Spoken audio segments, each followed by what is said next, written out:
Hey, good morning, everybody. It's Mike with smartoptiontrading.com. You can also catch me on Twitter at OptionsMike.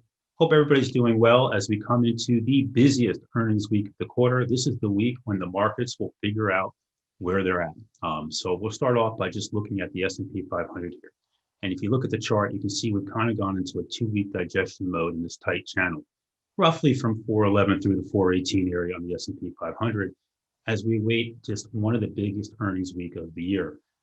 We've already had names like last night, Tesla reported decent report.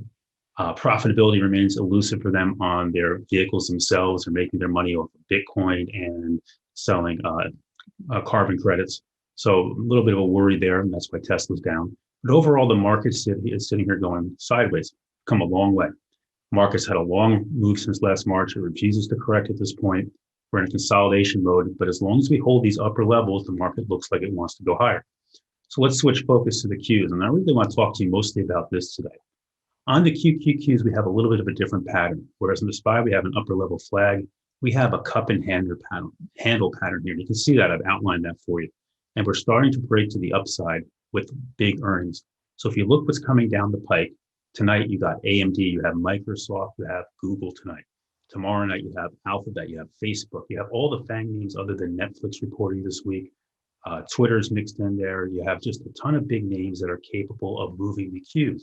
So what we're watching for here is, now that we've created this cup and this handle pattern, is do we take out that high, roughly 342 area, and then do we pop to new all-time highs on the strength of these great earnings? And that's what's going to be key. Do these names get reported? Let's start off with Google.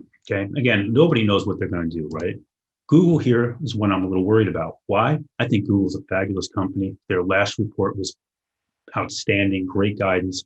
But look how far they've moved since that report. And then, anybody that's had a big move this quarter is struggling to go higher. It takes a lot to move the needle up here with these valuations. So Google here at all-time highs yesterday, is it going to be enough tonight to move the needle? Even if they beat, it may not be enough. And that's what the worry here is to move forward. So with names like Google and Microsoft, these names have run a ton. I'm a little leery of chasing them on a good earnings report as they just run so far. That brings us to our good old friend over here, Apple. Apple has not run. Apple's been a laggard in the space. Right now, it has this wall it's been pressing against for 2 weeks at the 135 area. If it takes that out, it can try to run to 137.50 before it reports on Wednesday night, and then we'll sit there and see what they say. Right now, we know they haven't reported guidance in a year. If they report guidance, that could be a game changer for Apple.